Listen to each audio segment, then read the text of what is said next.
It's your girl, Phoenix Novell, and thank you for tuning in to another episode of Bawse Bitch Tips. Now, in this episode, we're discussing a topic that is just very real, all too real in my life. And it's called When Your Partner Misses Their Ex. Yes. Guys, don't drink, don't smoke, I'm a healthy chick. I like a brother getting money, kinda wealthy shit. Don't want a dummy looking bummy, you're a beta bitch. I need a honey who gon' love and give me crazy dick. All I do is think about the bag. All I do is dream about the cash. 2 steps to the motherfucking side as I glide past. If you ain't reaching for the sky, then you ride last. I'm ready for the limelight. My hands rock steady cause the time's right. Billy Born Betty, I'm the boss type. Looking for the heavy kinda king-like. I'ma get it how I get it till my heart stop. Get it how I live it till the mic drop. Hustle for the winner when I do. this is a hard, I'm laughing because I'm happy that I am past this period and no longer in a relationship with somebody who has an ex that they just have not gotten over. But it's one of the hardest things to deal with, you know, and people don't display the signs of unhealed trauma when they're when they first try to talk to you. You see their representative in the beginning. In the beginning, it's like, you know, they seem all put together, you know, and they seem like they're really, really ready to move on. But it's almost like the longer that they're with you, they start to peel like an onion, and you start to see all this shit that you really did not even know was there. And now you start to feel bad if you want to leave. Because now you're all drawn in and you feel like, you know what, all right, yeah. You know, and then you're just like, is this what the hell is happening? So now you're just starting to see everything that's there. And the more comfortable they are with you, the more they reveal all of the shit that was in the closet that you did not see. Man, you know, it's a hard situation. Because by the time you're invested and you think everything is good, you know, you start to see the real. You know that they're not with their ex anymore. You know the communication is probably not happening. It's a little bit more difficult if they have children with that ex. But in most cases, the communication is not anything beyond parenthood or, you know, nothing at all. You know, if there's nothing, no ties. But when you start seeing signs, right? Or they might tell you something about their ex that their ex used to do that they couldn't stand. They found ways to bring up their ex, to bash them, whatever. The simple fact that their ex is a part of the conversation is a problem. Me, it was a little difficult for me. It was difficult for me because I was dating a guy and I didn't really want, I don't want to say like this, but I didn't have a good experience when I dated a guy who had a kid in the past.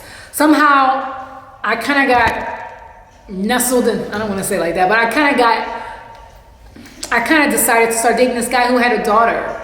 And it was difficult for me because I was trying to, I keep scooting, I'm sorry guys.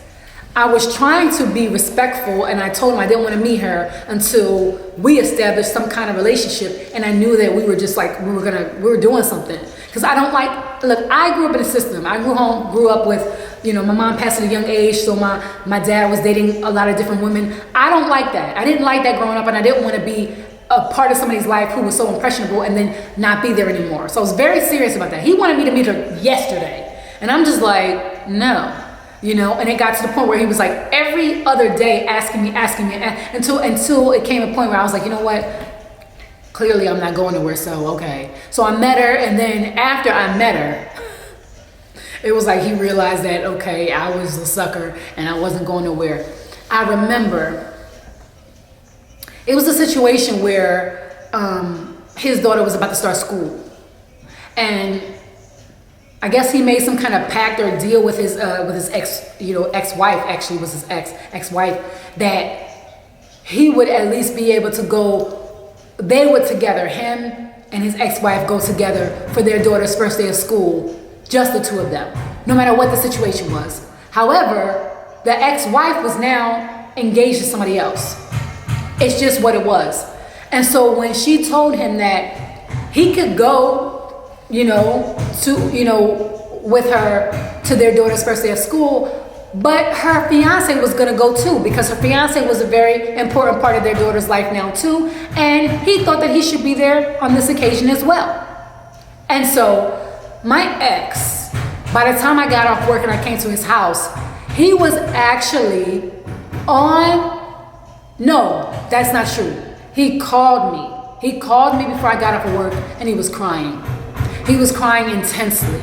And I'm sitting there like, wait, what's happening? What's going on? I'm thinking that an emergency happened. He was crying so superfluously. I didn't even know what to say.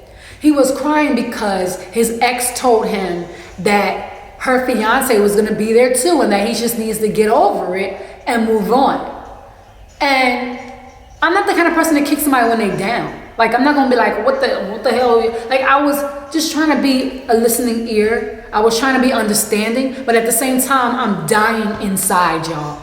I'm dying inside because with those kind of tears, with that kind of pain, me coming into your life wasn't so special to you that she didn't have this effect on you still. That's how I felt. It is how I felt. I felt like, damn. So even though he's like, oh, I love you, oh, I want to be with you, oh my God, you're amazing. And it, like, even though all of his words were so great to me, like I really changed his life and made him really happy, it wasn't lined up with the fact that I didn't think that it was unreasonable for her to want her new man there when their daughter goes over to mom's place. Mom and fiance are living together. That's the household. So why not? Why can't the stepfather be involved in something so, like, and so if he would have asked me to go with him, maybe I would have went too. But he was hysterical. I'm talking about hysterically crying. And it was in that moment that I said to myself, this relationship isn't going to work. Because he has healing to do. When a person has healing to do, they don't need the pressure of what you expect in the relationship to be weighing on them while they have to process how they feel emotionally about somebody from their past. He was married, and I think a part of him knew that he messed up, that he wasn't playing the part that he should have played as a husband. And maybe a part of the reason why things didn't work out was because of him. He was dealing with that. But he was also trying to move on. But the problem with unhealed wounds is that they don't just go away.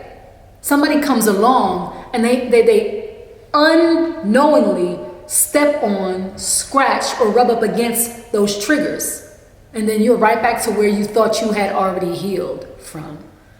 And unfortunately, this was a revelation to both of us that he was not at all healed from the fact that she had moved on and was moving on. Because for that to be your reaction, just because it was a pact y'all made, but now you have somebody significant in your life that you say that you're so happy with, that you want to see every single day, begging to meet your daughter, begging to create this future with, and you still are so traumatized at the fact that she wants to bring this man along, you have not healed. You have not healed. You have not healed. And I had slowly but surely started to, get around to the fact that I needed to say, hey, listen, we can be friends, but we can't, I think you need to, but it was that much more harder because he had a daughter. And now she was expecting to see me. She was expecting for me to be in her life. She was asking about me. And this is why I have a hard time meeting the kids, because it's like, look, I'm not doing that. We can play games all we want and do all that, all that shit. But when it comes to kids, they are innocent in this. And it's sad to see them have to lose something because we acting stupid, or we can't get our shit together, we playing mind games, or whatever happens, whatever grown-ups do, right? So my advice to people who have partners in their life who are still fixated on the ex is you need to be absolutely real with yourself about the situation. Don't pretend that it's not what it is. Don't gloss over it. Because you can't help somebody heal through something if you are playing a role and you need them to meet you equally. You can't be pulling them along to try to show up in a certain way, because they're going to pretend and they're going to try to follow lead, but at some point in time they're going to break down and you're going to see what's really behind that curtain, right? So my advice is be friends, because if you're really meant to be together, you will, right? But the truth is, a person who is unhealed and they want to be with you, they will respect. And they want to be with you. They will respect when you say, listen, I don't want to play games. I don't want to resent you because you are not healed yet. I don't want to throw away the possibility of something because we did this at the wrong time. So how about we work on a friendship? Because that's what lasts during dry spells anyway. That's what lasts. That's what's the most valuable in all of this during the dry spells, during the periods where the attraction isn't as strong, during the periods where, you know, you're not seeing eye to eye, something happens, or the trust is broken, whatever happens, what lasts is the genuine value of the friendship. Even if you didn't start off as friends, your partner who you're around every day, they should make you smile. They should make you happy. They should make the sun shine when it's gloomy outside. And if you're not getting any of that, or you feel drained, trying to be the therapist to them as well as be that, you know, that partner, it's too much. And it's not something that you should have to take on. It's just, it doesn't work that way.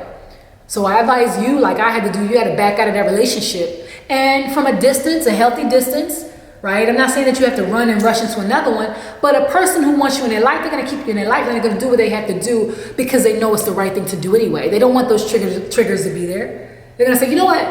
I'm not healthy. I'm not right. I need to get myself together. I need to figure out how to, you know, co-parent in a healthy way and move on with my life and not allow your actions and you moving on, trying to do what's best for you, to be something that impacts me or makes me feel bad or reminds me of bad times. You know why? Because usually it just shows you that you are not over that person.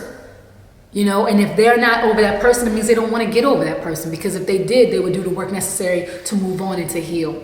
Okay? And sometimes you want to be with the love of your life. You want to be with that person.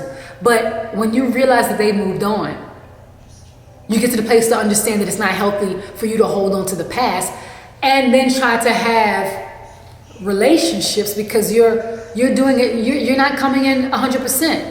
You're half-assing it with somebody who's expecting you to do something, to create something new with them.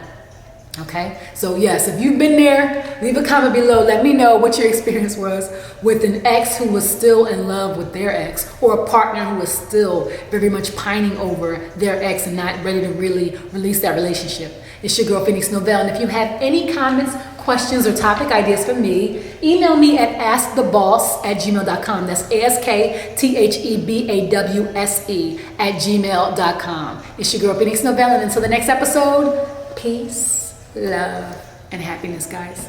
Bye.